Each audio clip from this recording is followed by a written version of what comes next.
am Angela Merzib, and this is the Bold Moves in Business podcast.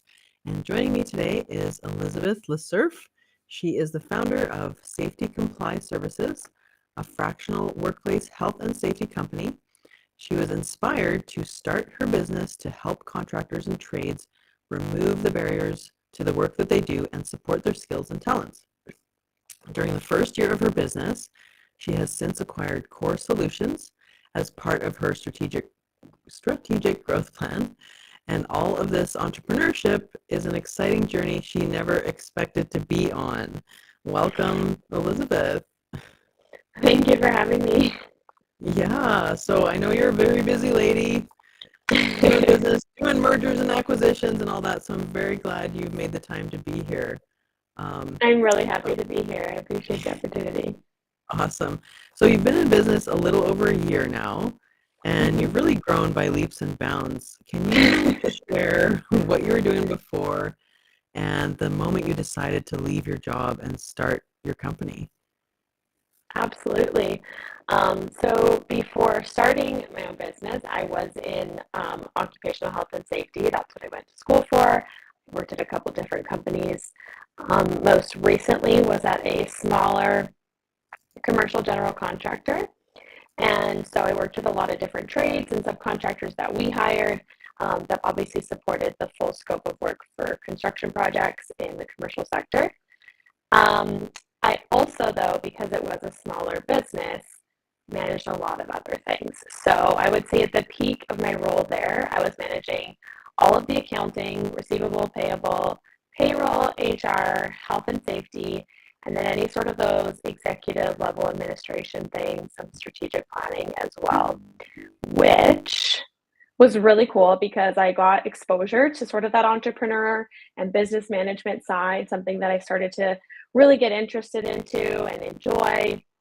And I liked the diversity that I had in my role, but it also led me to some severe burnout. So I actually ended up taking a bit of a mental health leave. I really needed to reevaluate things. And funnily enough, that got me to the point where I was like, I think I'm going to start. I had the opportunity actually to be supported in starting a business, which I remember people being like, you just went on mental health leave. You're going to start a business? Are you like, do you understand what that means? But this was different because it was taking my stress or taking, my responsibility and things that I had more of a stake in, and really being able to, choose my path. Which has been really empowering and a really positive way forward. And yeah, that's what, funnily enough, led me to the decision. It was time to make the move and take advantage of the opportunity that was in front of me and start SafetyComply. That's awesome. And yeah, so you really got a sort of immersion lesson in running a business if you're running so many departments where you were. Yeah, absolutely. Yeah. Yeah. What were there any kind of like emotions and challenges that you faced during the transition? Like, was it smooth? How did it go, like, for you? Definitely lots of emotions and challenges. Yeah. I think that while there were still challenges and frustrations and, like I say, stress, it was, again, I owned that stress and I felt like I had a lot more control over it. It was, Yeah. It wasn't being projected from something else or someone else's priorities creating my own. It was really how I was carving my path forward. I would say what was the most challenging was while I did do a lot of different things at that company and I had a lot of different roles and I got a lot of experience, I was like, great, I can start a business, I can run a business, I've done so much, this is amazing. However, the last thing I sold was probably a pair of jeans at the Gap when I was 18 years old. And so then I was like, oh great, I've never sold anything or marketed anything in my entire life. Right. So that was a major, major challenge right out the gate, was not only putting on another hat, but something that I had zero experience or comfort with. So that would probably be the most significant that I could think of. Yeah, sales and marketing, without those, you don't have a business. You got a hobby, right? Yeah. Everyone's got to sell, and usually it's the owner that does all that to start anyway. You kind of don't want to, that's kind of your lifeblood. You don't really want to outsource that at the outset of starting your business, because that's a really important part of business. So um, Yeah. let's dig into that a bit. So how did you then catch up on those skills? What did you do to learn those gaps in in your knowledge? Yeah, trial by fire for sure. I dove right into cold calling, which, Well, while most people do not enjoy it, it is certainly not something that I roll out of bed like eager to do, even to this day. But I think that there's so much to be learned in that process. And I think that there is so much like confidence to gain. You learn so much about your mhm. company and like the questions that you're asked, you're like, oh, well, I don't know about that. And what really helped with that is at the same time as I was like diving in, cold calling, trying to reach out to people, trying to get those first few clients, was while I was building my website and starting to decide what the Mm, brand was going to be and what was the voice and what was the why and the vision. And so it actually kind of helps like carve those things out. Um, because I had no choice, I had to talk about them. And I was like, okay, well, I'm repeating this all the time. I started recording the calls. ah, And just like, what am I saying all the time? What am I getting asked all the time? What are people responding to? What is resonating with people? That first client that I signed, what did I say to them? How did I speak with them that was successful? So I would say that's probably the really big part of what helped kind of pave the way forward for a variety of things. And yeah, I just had to dive in and just swallow my pride, swallow my, reservations yeah, and just pick up the phone and keep calling. that's awesome. I actually like that. It helps you just get out of your shell, but like what you talked Mhm. about, it's like you're doing recon work for your brand and your business, and seeing Mhm. what words customers use, because when I work with clients, that's a lot of the work we do together. It's like, okay, how do they think? What do they say? What's their challenge? Use their words, not your jargon words, Yes. right? So you're Yeah. on the same page and connecting with them. So I think it might be a scary thing to do, but I think it's kind of smart to start there and just start calling people. Even if you get rejected, you're getting so much data from them. So I think that's Yeah. really wise. Yeah, Yeah. absolutely. And when I tuned into just like being aware of that and starting to capture that data and evaluate it, was really when it felt like even if I was getting no's, which I was getting a lot of no's, I promise you, if people are picking up the phone and one of the first things I say is something about safety, they really very often don't want to talk to me. And so I had to kind of, learn that and learn strategies to get people engaged and to not sort of get those like, cold starts. But yeah, there was just a lot to be learned, regardless if it was a yes or a no, or the conversation, went 5 minutes, 5 seconds, or, 15 minutes. Um, Right. Regardless, I was still gaining. And I think that mindset has helped me a lot as well as just like, what can I gain out of this regardless of what happens? Yes. And that's how you kind of push through those things that feel scary or uncomfortable or not your desired task that you want to take on for the day. Yeah, absolutely. I agree. If you can have that mindset, especially as an entrepreneur, because we're constantly trying things, and sorry to say, but a lot of things are going to fail at first. And it's only failure if you actually stop trying, right? Yeah. It's either you're winning, you have to have this mindset of you're either winning or you're learning, right? Mhm. Yeah, Because then you can exactly. refine. So, did you get any clients from those first cold calls that you did? Just out of curiosity. I You did. I did. got 2 clients from that. Oh, nice, Yeah, nice. not right off the bat, but, like, from that first initial Yeah, stint where I was, like, nice. basically doing nothing all day but cold calling. Wow, good for you. Was there anything that stood out about those 2 calls that you think you just nailed it, that you can pass along to our listeners? I thought so, Okay. initially, and I think there's still some merit to it. Was just sort of, like, getting them to talk the most, like, listen more than ask, listen more than talk. I like that. Was a big thing.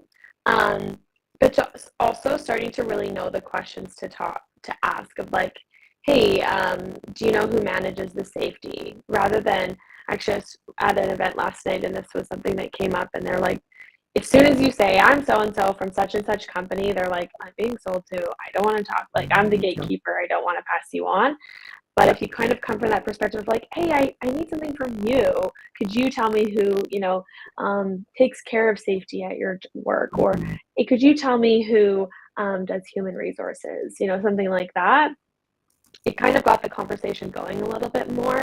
And maybe, there's still instances where they're like, no, I can't give that information. Click. You're like, Right. okay. Right. Yeah. But yeah, I would say, listening as much as possible, and then just that first introduction question being something that breaks the ice a little bit more than who you are and the company you're from and why you're calling. Because it's a lot Right. of you talking at the beginning. Yeah. Yeah. That makes sense for all your marketing, right? Everybody's looking at everything through the lens of, well, what's in it for me and what do Hmm. I get out of it, right? So they're not you focused, they're them focused, which is natural.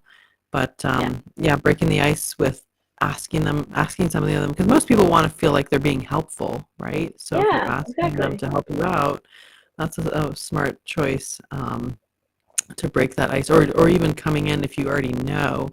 I've heard this too, like when you're cold calling, just doing some research and knowing who that head of HR is, and just like kind of Hmm. asking really casually by first name. Hey, I wanted to talk to John. Is John available today or whatever? Hmm. And it sounds like you're a friend. Yeah.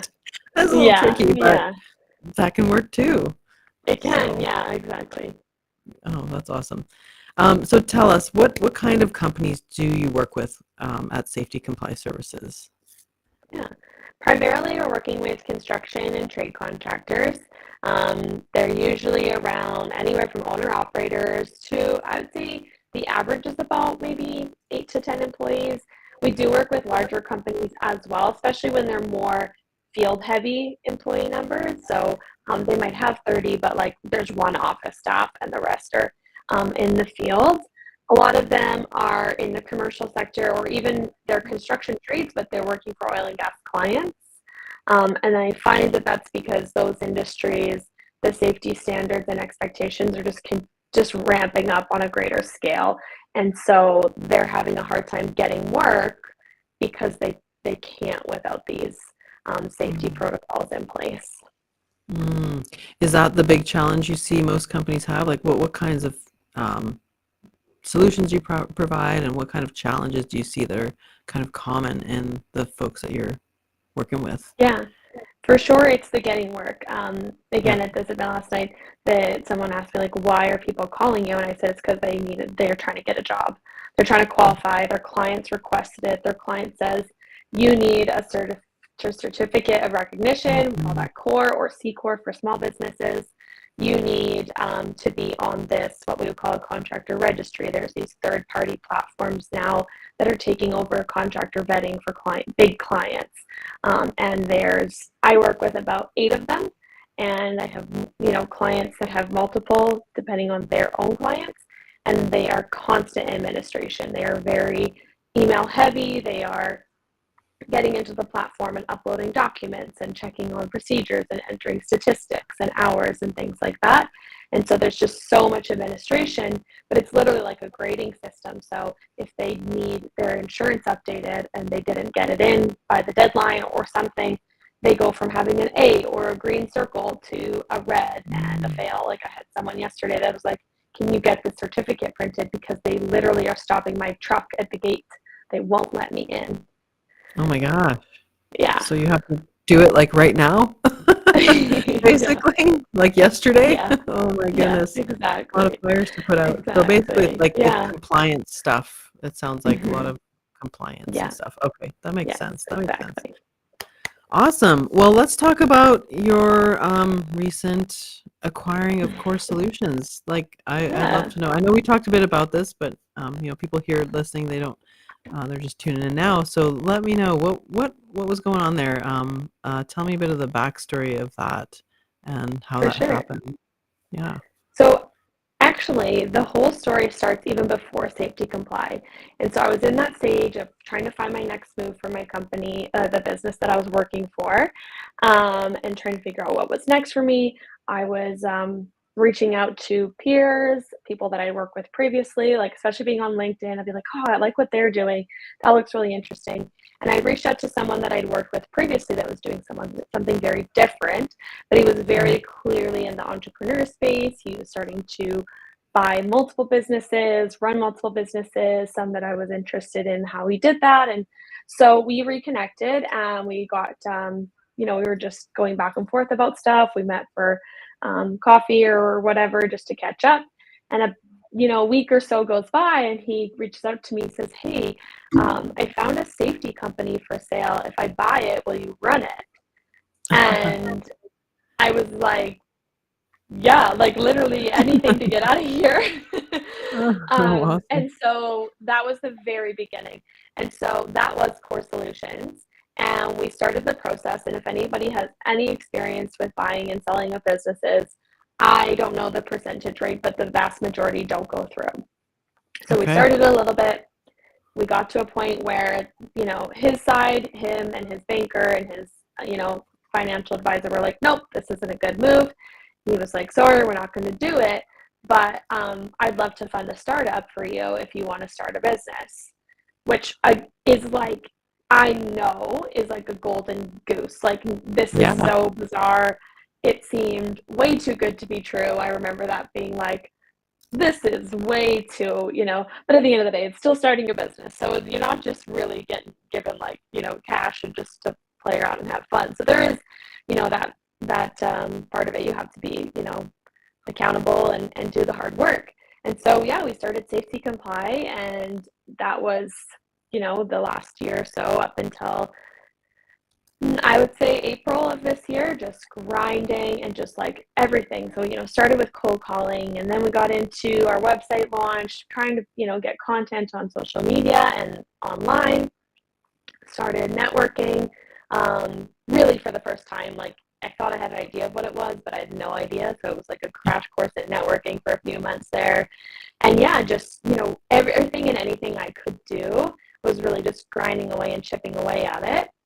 And we were getting traction for sure. It's a very challenging industry to get that traction. Like I mentioned, when people say safety, a lot of people like to clam up. They don't really want to talk about it. So any business is challenging to get traction, but I think we found it increasingly hard when it's something people need, but they don't want and they don't want to talk about.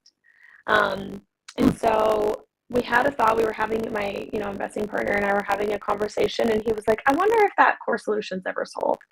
And so we were like, hey, let's find out. And it hadn't. And so I think we came back to the drawing board with more understanding of the challenges in the industry and, a little bit more of an understanding of what they were successful at and what we were lacking in. And I think they came back as well. It's been a year since they've had it on the market. And I think it happened exactly when it was supposed to as well. And so we went through that due diligence period. It lasted way longer than the initial one. It was a lot. It was a really interesting process, but it was very time consuming, very, it felt very slow, and then all of a sudden very fast. And so, it was a lot of going through things, a lot of back and forth, a lot of meetings, a lot of, what about this? What about that? What if this? And then, getting to that point, all of a sudden we're like, okay, let's pull the trigger. And we jumped in, we took over August 1st, and it has been running since then. Like, it's been incredible, but definitely a whirlwind since the middle of summer. Wow. So this August 1st is when you finally went through. Yay. Mm-hmm. Oh, amazing. Yeah. Oh, that's so awesome. But what a what a whirlwind adventure. My goodness. Yeah, absolutely. So, I guess did you have your friend still kind of helping you through the acquisition part of this, the one that initially found this company? Yeah, exactly. So there's himself and a group of partners that have also invested as well. I'm the operating owner. So they're more sort of like on like a silent partner side, and they offer a lot of support, like kind of from that, like, being accountable to them and reporting back to them. But also when I have like really high level challenges of like, this is the barrier that we're seeing, like, sometimes it's like the revenue is not matching what we were expecting based on the previous owners. Where are we seeing the gap in that? And that's to be expected, I mean, with an acquisition, but really in specific details, like in this service, we're getting more than we expected, and this one we're getting less, that kind of thing. Or if it's Mm, like, hey, I want to, take advantage of this opportunity, but something doesn't feel right about it. And that came up mm, recently. It was like, you know what, it's because it's not, right? Like we need to pivot a little mm. bit. This is different what we expected, but I think if we go this way, it's actually not going to be as beneficial. So being able to kind of have those high level conversations, get out of my head. I know when it's time for the staff meeting with me, myself, and I to end, Mm, and to like jump on a call with one of my partners and get their advice and their perspective kind of outside of it is kind of nice. So yeah, mhm. and then just guiding me through and that due diligence process. It was, like I said, I learned so much. I learned so much about that process, but so much about Oh, business yeah. as well. Just really diving into the back end of a company to, and not necessarily pick it apart, but like to really untease it and just understand it so well as best as we could before actually being in it, was just Mhm. really beneficial. And to, and then, you can see that in your existing business. You can kind of see that, what the value is to future businesses just by having more of a base level understanding of what's important for a business to know about themselves. Yeah. Yeah, and it does kinda sound like what you said, that everything did happen at the right time, that it was supposed to Mhm. happen, Yeah. and that you still had like, it was still available, and you still had, these business partners that were interested as well.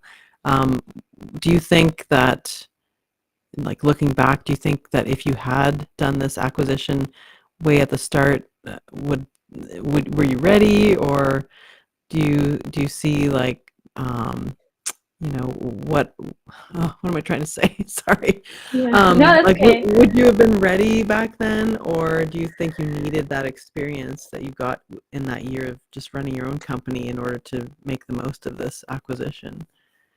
I think that you're never ready. Like, you can be as Yeah. ready as possible, and there's so many times where you're, like, really not ready, but I think there's, especially with your first business or maybe a first acquisition, um, or, like, your first kid, like, you're Yeah. never truly ready, but you're ready enough, and I think that that's okay, because I think when there's things that you don't know yet, you can Mhm. only learn them by doing. So you limit yourself by being like, "Well, I'm not perfectly ready." Like, even when I say I didn't know anything about sales, if I had waited to be like, "I need to become a master of sales first," I would have missed such a great opportunity, and I think I just learned so much more by having to just figure out what I don't know. But I definitely think it wasn't the right time to, for it to go through the year before, because we didn't quite have an understanding of the safety industry from a business perspective. I mean, Mm. I obviously have a great understanding of the industry of safety from a professional's perspective and the, technician side of it and being a safety professional, but having a successful business in safety, I've never had that experience before. And so I think that year, gave me some time to get my feet wet, to start seeing, what's the dynamic, what are the challenges, and then to be able to make a more educated decision on, well, these are the challenges that we experience: gaining traction, gaining clients, gaining brand awareness. And does purchasing this company solve some of those problems for us?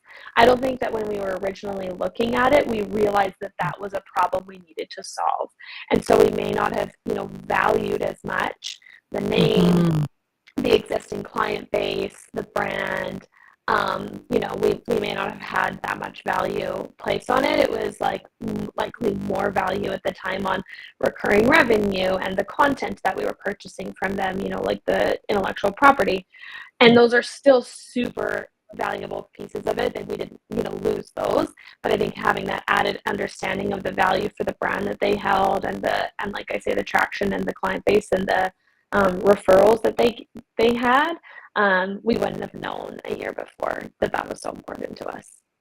Yeah, and the value you brought more value to the table as well yourselves after having a For year's sure. experience. For Yeah. sure, yeah. Having a Yeah. lot more understanding.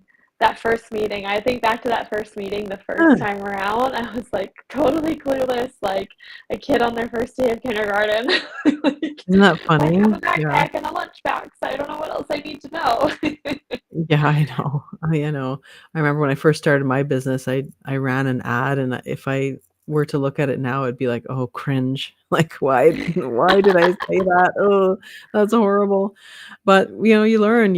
you don't know what you don't know, and you just, like you say, press forward and learn as you go, and you've got to try stuff. Otherwise, Yeah. you're all it's all textbook knowledge, and it does you no good if you don't take any action.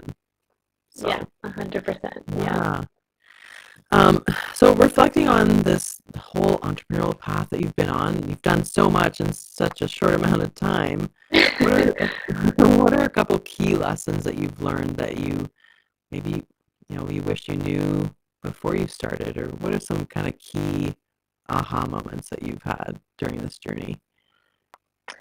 I would say one thing that I learned very quickly is a lot of the times I, see or I hear things kind of that we manage in our business as business owners.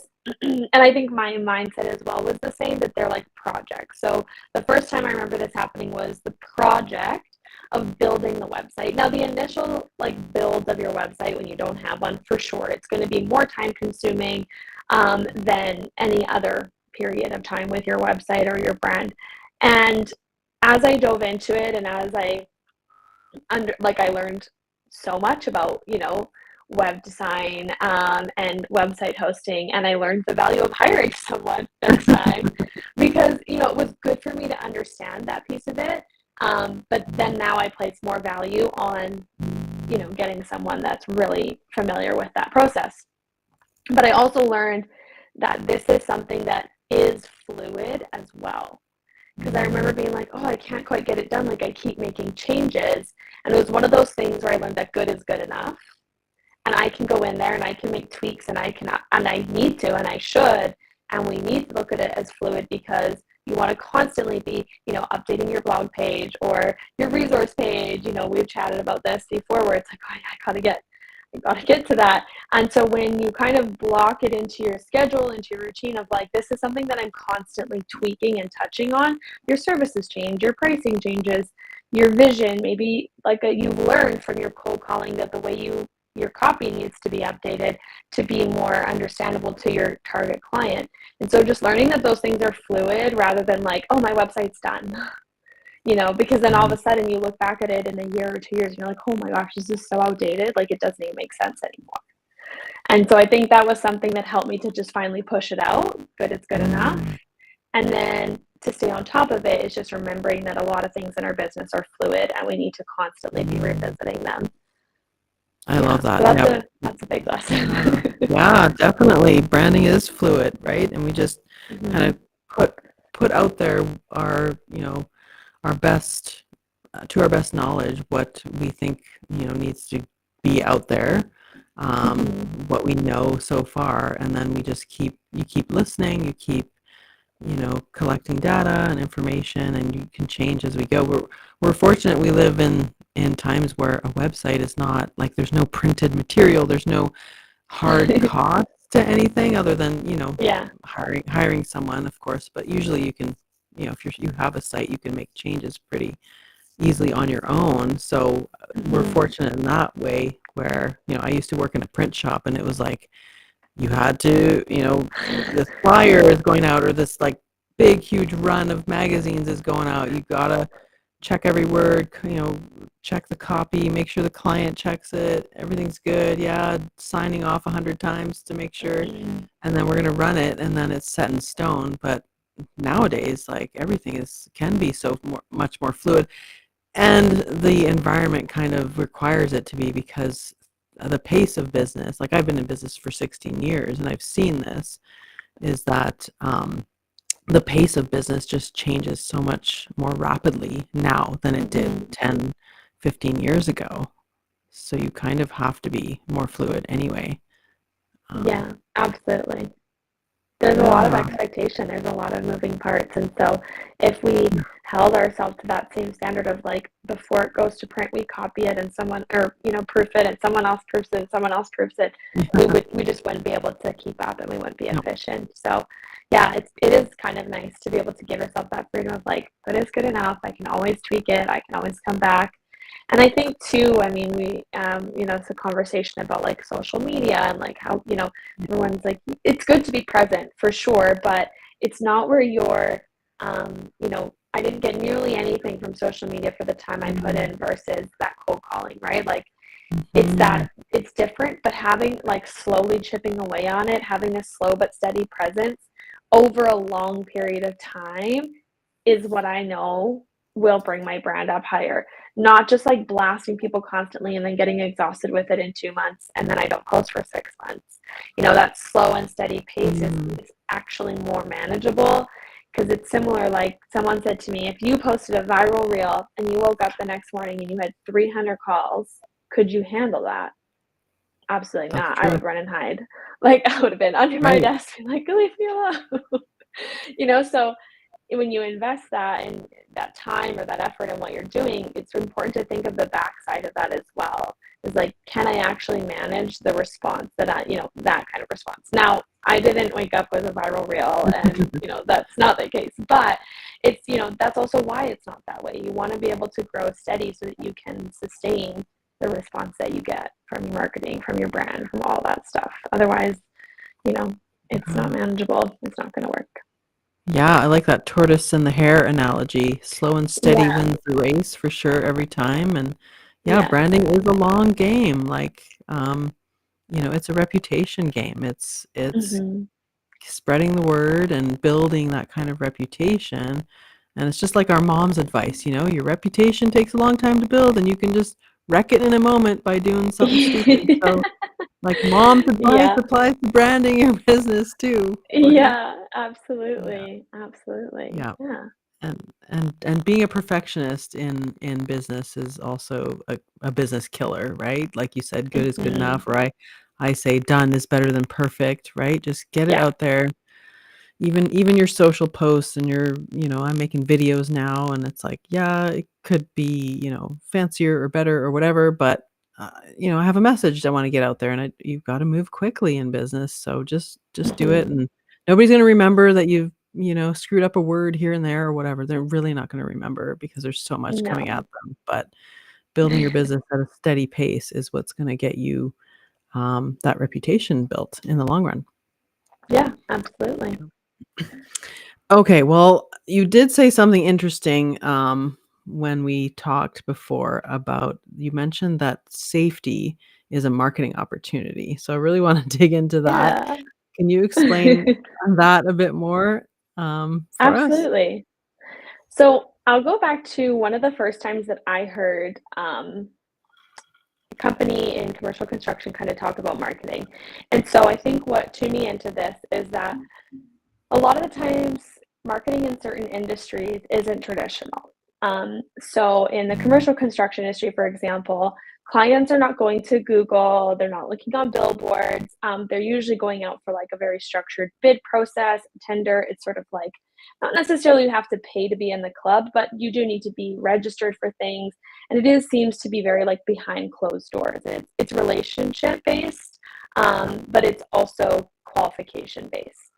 And so I remember this conversation coming up, and I had another role at a company where I did the safety, but I also randomly purchased the clothing, the logoed apparel, which was very random, but it somehow I found a way to tie it into safety. It was part of the orientation process and all that. But they said to me, I said, we're buying this really expensive clothing for these guys. They're like, the two things that we market for our commercial division is the people that we send on site and, like our safety and just like the package that we put together. And so that really tuned me into that because it's true. The traditional marketing isn't how like that industry works. And so the image that they put forth when they're on site and they're put together, they have like their brand is on their clothing or on the trucks, or they're wearing clean clothes, they're wearing brand representative. It made a big difference. And then the safety side of things was also part of it because we had to submit statistics in our invoicing or we wouldn't get paid. We had to submit, any sort of incident reporting or near miss, or we had to submit our meeting minutes, all those kinds of things that started getting pulled in. I noticed was getting pulled into like other facets of the business, whether it be before job qualifications or after the job. And so when I became attuned to that, I also brought it into, for example, when you're hiring a construction company, and whether you're hiring a subcontractor, you're a big contractor, you hire vendors, or you're a homeowner and you hire Joe's Roofing or whatever to come to your home. Their safety is a bit of a tell about their company. So, for example, if I was a homeowner and I said, you're going to come here and do my roof, what is your safety plan? Or do you have a health and safety program? Just the most surface level question you could ask. I bet you'd be surprised how many of them say no. Oh, wow. And to me, that tells not just that maybe you should be concerned that they don't have a safety plan, they're going to be on your roof, whatever, but also there is really simple things that contractors can do to address their safety. So if they're not willing to go that step to have a little bit of attention to detail, their quality, what do we think that their quality of work is going to be, their professionalism, what kind of service are they going to offer you in their operations? And so I believe that that's really telling when you're a homeowner hiring a contractor, or if you're, a larger company hiring more vendors that are essentially going to be representing your business, what kind of representation are they going to put on site for you? And so that's the marketing opportunity that I see. There's also, the opportunity to be like, well, what kind of operations is that going to be for us? How's the project going to go? Are they going to have attention to detail? Is it going to go smoothly? Is there going to be barriers? Are we going to have to stop work? So there's ways that all facets of business impact one another. And I think really often safety is pulled to the side as this like satellite component that's an afterthought. But when we can think about it with everything else included, marketing, operations, customer service, it has a really great impact. And then people care a lot more about it. Yeah, and I'd never even thought of asking any contractors I hire that question. Now I'm going to be all over them. They're not going to like me very much. Simple questions. I always say this too. Yeah. Like that one feels maybe a little bit hard to remember, or maybe a little bit bold. Some people might not feel comfortable, but I even suggest just saying something like, hey, while you're working here, is there any safety concerns that I should be aware of, so that I'm safe? Or like, hey, what is going to be done to make sure that the dust, or whatever is not getting, affecting me or my family. And the answers and how they respond to you is going to be very telling. Yeah. And it sort of makes it more like, well, I'm worried about the nuisance as the homeowner. But in the back of your mind, you're like, well, I want to be safe. I want you to be safe. I don't, want anything to go wrong. So those can be maybe a little bit easier ways to kind of approach that conversation as a homeowner or, hiring directly. But it tells a lot. It tells a lot, in my opinion. Well, we had our roof done a few years ago, and I was having a heart attack. I couldn't even watch them because those guys, and we have a steep pitch on one part. Like right here, I have a vaulted ceiling in this office space here, and I couldn't even look at them because they were up there and they didn't have a harness on or anything. And I was like, oh my God, I know you're up there like all the time, and you're probably like part goat by now, but oh my God, like I cannot watch them. Yeah, I mean, there's that part of it, right? Where like, what we would call imminent danger is danger that we're not really familiar with, or danger that we shouldn't be exposed to. And when it's something that you're exposed to all the time, you certainly create a comfort level with it. But that doesn't mean that there isn't, rules and procedures they shouldn't be following. Oh, I'm sure there were. I'm sure they were breaking all of them, but I just turned a blind eye because I don't want to see anyone go splat on my driveway. So nobody wants that. But nobody did, so it was good. It was good. But yeah, you've kind of hit the nail on the head there. Like when I talk to people about branding, they immediately think logos, fonts, and colors, right? Yeah. But what you're talking about here is like it's relationship marketing, it's reputation management. That's all part of your brand. Like your brand is how people perceive you, right? What they think of you and why they hire you and why they want to work with you. So definitely, like that was so smart on your part to make sure everyone's, looking great, have the logo on their, attire and all that kind of thing, because all that, like branding touches every part of your business. Well, and I think of too, that was a business where there was a lot of turnover. I think it was natural for that industry. But part of me was like, why, like, what can we ask more in these interviews, or what's the process like, and how can we like attract the talent that we want? And I think, things like safety is actually probably more important to people that are being hired as the employees as well, because am I taken care of? Do they take care of it? Is a box checking exercise, or do I feel comfortable and confident saying I need more training, I need more guidance, I I'm going to refuse this unsafe work. You know, when people don't feel cared for, people don't stick around. And so Oh, your brand, your, perception impacts the people that end up becoming attracted to you as employees. And at the end of the day, like, while, the managers and the CEOs, they have to, make sure that they have the resources and the safety program in place. If your employees don't believe in it and they don't execute it, yeah, that's where it falls as well. So there's that co-responsibility, and if they don't yeah. believe that the company cares, they won't either. Yeah, definitely. It's not just about attracting employees, it's about attracting the right partners and or I mean, not just about attracting the right clients, but it's about attracting the right employees and partners. My husband's in the construction trade, and definitely he's worked for great companies that have great rules that they actually follow, and he's been on the other end of the spectrum, and there's definitely he's stuck around longer at the companies that that's an area of concern and an area that they take seriously as well, right? So Yeah. it makes a huge difference. Um, okay, there's another area I wanted to talk to you about. So just with any company, as they grow, departments and different areas of the company, they start to get siloed, right? Mm-hmm. And the area of safety is no exception.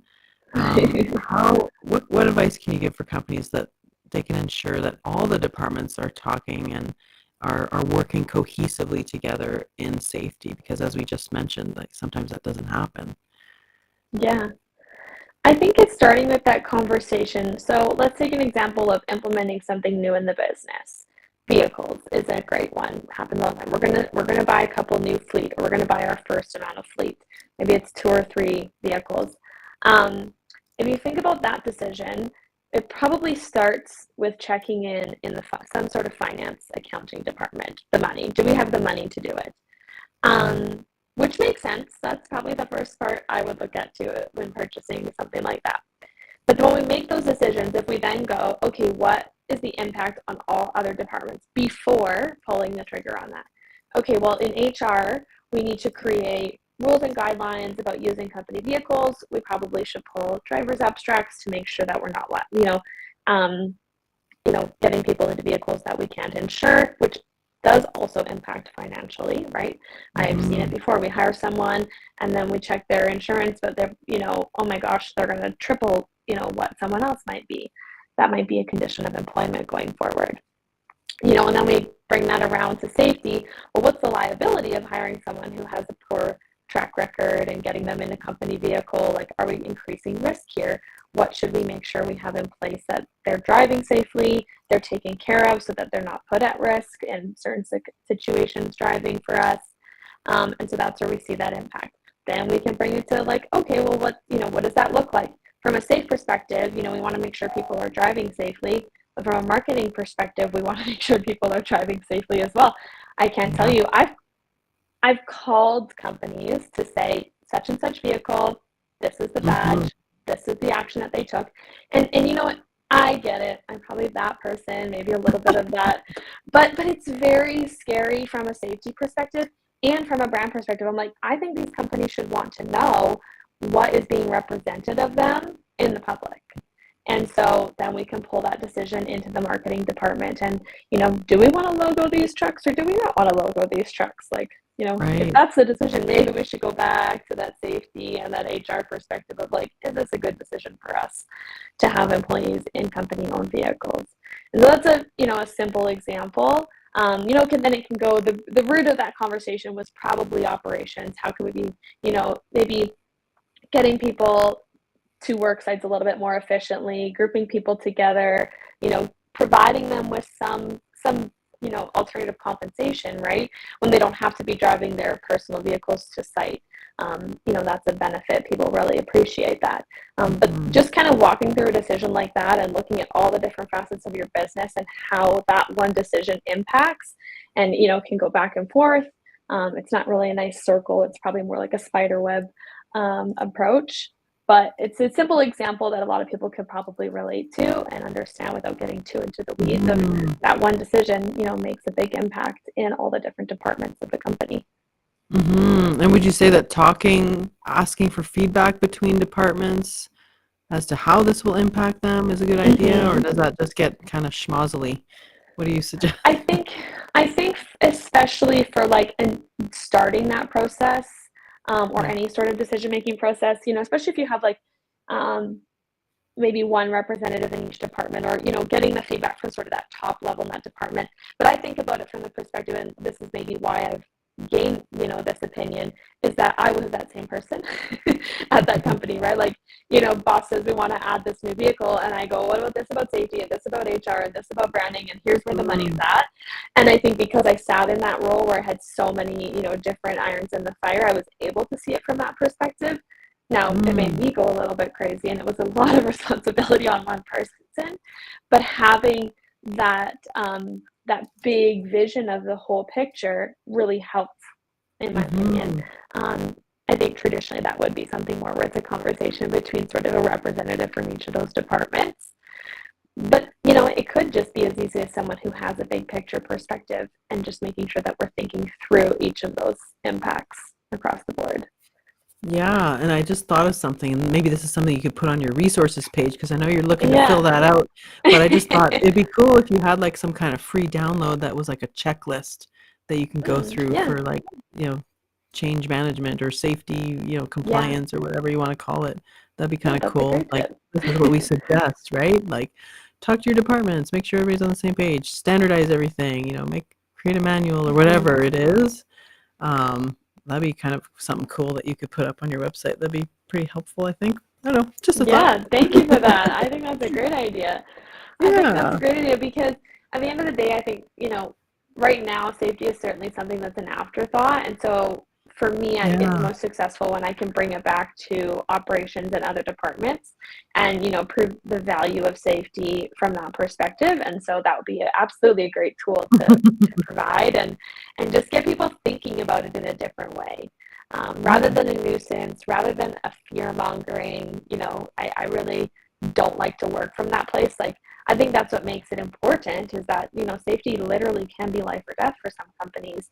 yeah. And I mean, I have a husband in construction, a lot of our friends are in construction, and I know that at the root of it, I care about them and I care about people like them. So I want them to go Mhm. home safely to their families. I want my husband to come home safely and be able to do the things that he loves to do and we love to do. But I also just really like removing frustration.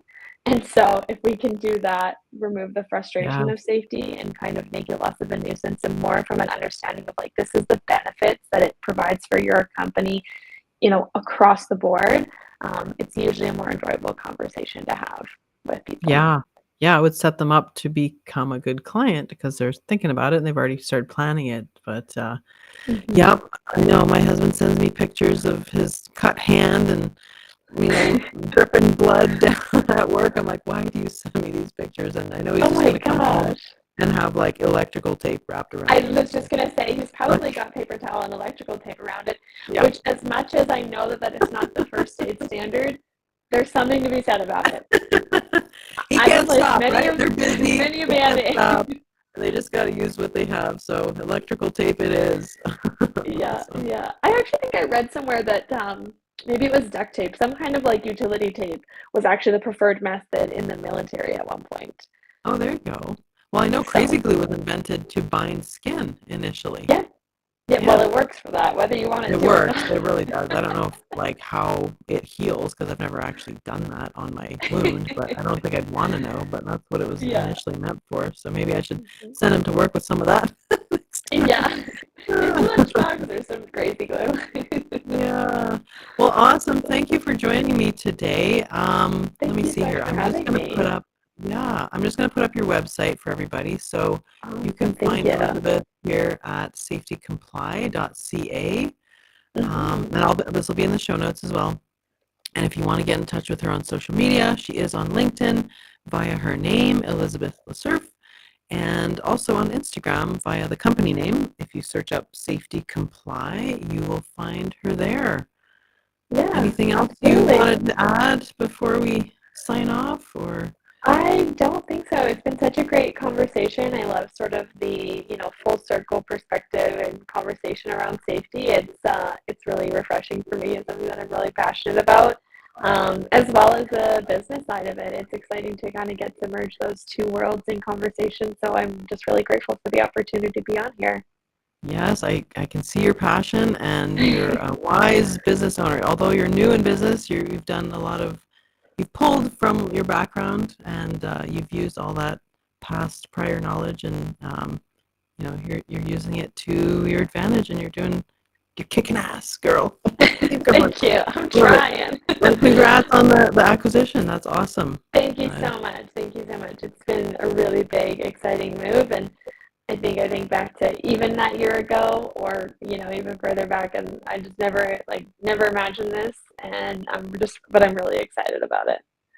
I'm excited to see where it takes you. Well, thanks again for joining, and thanks everybody for tuning in. If you want to get a hold of me, you can find me at beboldbranding.com, and